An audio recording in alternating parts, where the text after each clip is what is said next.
Okay bro. Vetrivel முருகனுக்கு ஹரோகரா. நீ நம்ம எதை பற்றி பேச போகிறோன்னா முருகரை பற்றி பேச போகிறோம். முருகரை பற்றி பேசுகிறதுக்கு என்ன இருக்குதுப்பா அப்படின்னு தானே இருக்குது. இப்போ முருகரை பற்றி தான் சர்ச்சையே ஓடிட்டு இருக்குது. எதை பற்றி இது பேசுகிறான்றது தெரியுது உங்களுக்கு. திருப்பரங்குன்றம்ல நடந்த இஷ்யூ பற்றி அதை பேஸ் பண்ணி இருந்துட்டு கையெழுத்து போட்டாருன்றதுக்கு ஜட்ஜே காலி பண்ணிட்டாங்க. இதுலேருந்தே முருகரோட மகிமை என்னன்றது தெரியுது. சரி, அதுக்கெல்லாம் காலம் கொடுத்து சொல்லணும். நம்ம இப்போ மெயினான டாபிக் உள்ள போனோம். இப்போ நம்ம என்னென்ன பேச போகிறோன்னா, இப்போ முருகர் இருந்துட்டு பார்த்தீங்கன்னா சூரபத்மனை ஏன் கொன்னார், எதுக்காக கொன்னார் அப்படிங்கிற கதையை நம்ம சொல்லுவோம். சூரபத்மனை கொன்னதுக்கான ரீசன் என்னென்னா, சூரபத்மன் இருந்து பார்த்தீங்கன்னா சிவன் கிட்ட இருந்து ஒரு வரம் வாங்கியிருக்கார். என்ன வரம் வாங்கியிருக்காருன்னா, ஒரு தாய் வயிற்றுலேருந்து பிறக்காத குழந்தையால் மட்டும்தான் என்னை அழிக்க முடியும் அப்படிங்கிற மாதிரி. ஓகேப்பா, அப்படி பார்த்தா சிவன் கூட தான் ஒரு தாய் வயிற்றுலேருந்து பிறக்கலை, ஏன் சிவனால் அழிக்க முடியலன்னு பார்த்தா, வரம் கொடுத்தவனே அழிக்க முடியாது, அதுதான் நீதி தர்மம். அதனால சிவனால் இருந்துட்டு பார்த்தீங்கன்னா அழிக்க முடியல. இதனால் இருந்துட்டு பார்த்தீங்கன்னா அவன் வர நிறைய பேர்த்த துன்புறுத்த ஆரம்பிச்சிட்டான். தேவர்கள், ரிஷிகள், ஜனங்க அப்படின்னு சொல்லிட்டு நிறைய பேர்த்த துன்புறுத்த ஆரம்பிச்சிட்டான். இதெல்லாம் இருந்துட்டு பார்த்தீங்கன்னா தேவர்கள், ரிஷிகள்லாம் சிவன்கிட்ட போயிட்டு அன்றாடி கேட்டுட்டார். இந்த மாதிரி இருந்துட்டு சூரபத்மன்றவர் இருந்துட்டு பார்த்தீங்கன்னா எங்களை குடும்பப்படுத்துகிறாரு, தயவு செஞ்சு அவர்கிட்ட இருந்து எங்களை காப்பாற்றுங்க அப்படின்னு சொல்லிட்டு.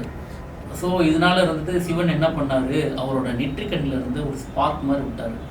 அந்த ஸ்பார்க் மாதிரி விட்ட உடனே சரவண பொய்கள் லேக் அப்படின்ற சொல்லிட்டு 6 இடத்துல இருந்துட்டு பார்த்தீங்கன்னா முருகரோட அந்த இது பிறந்திருக்காங்க. 6 அழகான குழந்தைகள் பிறந்திருக்காங்க. அந்த 6 அழகான குழந்தைகள் பிறந்ததுனால இருந்துட்டு பார்த்தீங்கன்னா அது இருந்துட்டு ஒவ்வொருத்தங்களும் ஒவ்வொரு தேவதைகள் இருந்துட்டு வளர்த்துட்டு இருந்தாங்க ஒரு குறிப்பிட்ட நாளுக்கு. அதுக்கப்புறமேட்டு கொஞ்ச நாள் கழிச்சு சிவன் பார்வதியை கூட்டிட்டு இந்த 6 சேர்ந்து தான் குழந்தை, இந்த 6 சேர்ந்தது தான் குழந்தைய, இந்த 6 சேர்ந்தது ஒருத்தர் தான், அவரை தான் ஆறுமுகம் அப்படின்னு சொல்லிட்டு சொல்லுவார். ஸோ பார்வதி என்ன பண்ணுவாங்க, அந்த 6 குழந்தைங்களே இருந்துட்டு பார்த்தீங்கன்னா ஒன்றா சேர்த்து ஆறுமுகம் அப்படின்றதுனால அவங்க பேர் ஆறுமுகம் இருந்துச்சு. ஓகே, இந்த ஆறுமுகம்ன்றது பார்த்தீங்கன்னா பெருசாக வளர இருந்துட்டு பார்த்தீங்கன்னா சிவபெருமான் இருந்துட்டு பார்த்தீங்கன்னா சொல்லுவார், இந்த மாதிரி உனக்கு ஒரு கடமைகள் இருக்குது, உனக்கு ஒரு கடமை இருக்குதுன்னு சொல்லிட்டு. முருகர் வளர்ந்ததுக்கப்புறம் கேட்பார், என்ன கடமை அப்படின்னு சொல்லிட்டு. சூரபத்மன்னு ஒருத்தர் இருந்துட்டு பார்த்தீங்கன்னா ஜனங்களை இருந்துட்டு சாவடிக்கிறான், கொடுமைப்படுத்துகிறான், நீ போயிட்டு அவனை இருந்துட்டு பார்த்தீங்கன்னா வதம் செய் அப்படின்னு சொல்லிட்டு. முருகர் போகும்போது பார்வதி அம்மா இருந்துட்டு பார்த்தீங்கன்னா மகனே நீல், உனக்காக இருந்துட்டு பார்த்தீங்கன்னா இந்த வேலை கொடுக்குறேன், இந்த வேல் இருந்துட்டு பார்த்தீங்கன்னா உனக்கு யூஸ்ஃபுல்லாக இருக்கும் அப்படின்னு சொல்லிட்டு கொடுக்குறாங்க. முருகன் இருந்துட்டு பார்த்தீங்கன்னா எடுத்த உடனே போருக்கு போகலாம். முருகனோட தூதுவர் ஒருத்தர் இருப்பார். அந்த தூதுவர்கிட்ட இருந்துட்டு மெசேஜ் அனுப்புகிறாரு சூரபத்மன் கிட்ட, நீ இந்த மாதிரி பண்ணுறதை நிறுத்து, முருகரை சொல்ல சொன்னாருன்னு சொல்லிட்டு.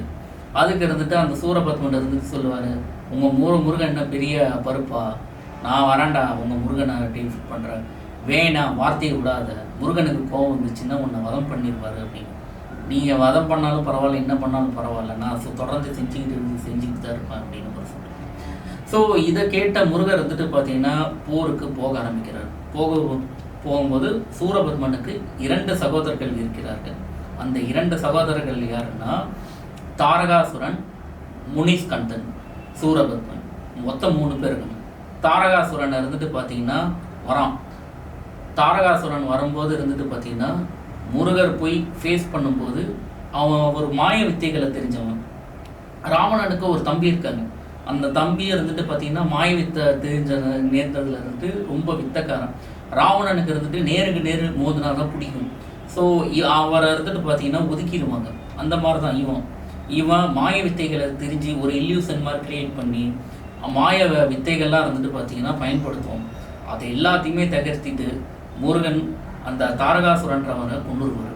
அப்புறம் முனிஸ்கந்தன் அப்படின்னு சொல்லிட்டு இன்னொருத்தன் இருக்கான், அவனும் வருவான். அவன் இருந்துட்டு பார்த்தீங்கன்னா முருகனை இருந்துட்டு அப்படி போனால் தானே அழிக்க முடியலன்னு சொல்லிட்டு பட்டையோடு போவோம். பட்டையோடு போகும்போது பட்டையே இல்லாமல் அடிச்சிருவார் முருகன்.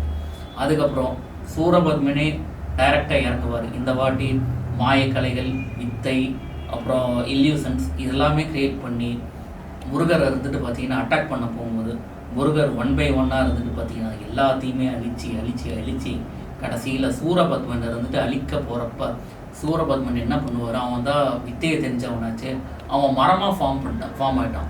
அவன் மரமாக ஃபார்ம் ஆனவனே இருந்துட்டு பார்த்தீங்கன்னா அவன் எங்கே இருக்கான் அப்படிங்கிறது கண்டுபிடிக்க முடியல. ஸோ முருகர் என்ன பண்ணார், வேல் எடுத்து இப்படியே வீசினார். அந்த வேல் எடுத்து வீசும்போது அந்த மரக்கிளைகளாக இருந்தது கரெக்டாக வந்துட்டு ஃபோக்கஸ் பண்ணி 2 துண்டாக கட் ஆயிடுச்சு. அந்த 2 துண்டாக கட் ஆகும்போது தான் ஒன்று வேலாகவும் ஒன்று கோழியாகவும் இன்னொன்று இருந்துட்டு பார்த்தீங்கன்னா கொடியாகவும் வந்தது. இதுதான் இருந்துட்டு பார்த்தீங்கன்னா முருகப்பெருமானோட கதை. இந்த முருகப்பெருமானோட மகிமையே இருந்துட்டு பார்த்தீங்கன்னா இதனால தான் 6 முகத்துக்கு 6 இடங்கள் இருக்குது. ஓகேங்களா, திருப்பரங்குன்றம், சுவாமிமலை, பழனி, திருச்செந்தூர், இந்த மாதிரிலாம் ஊர்கள் இருக்குது. ஓகேங்களா, இதுதான் முருகரோட கதை. இதனால தான் இருந்துட்டு பார்த்தீங்கன்னா தமிழ் கடவுளான முருகனை இருந்துட்டு பார்த்தீங்கன்னா என்றைக்குமே இருந்துட்டு நம்ம கும்பிடுறோம். ஓகேங்களா, முருகர் இருந்துட்டு பார்த்தீங்கன்னா அன்றைக்கி இருந்துட்டு காப்பாற்றினார், இன்றைக்கும் காப்பாற்றுவார். இன்றைக்கி அந்த முருகப்பெருமானை பேஸ் பண்ணி தான் இது வரைக்குமே அரசியலே ஓடிட்டு இருக்கு. முருகருக்கு இன்றைக்குமே எண்டே கிடையாது.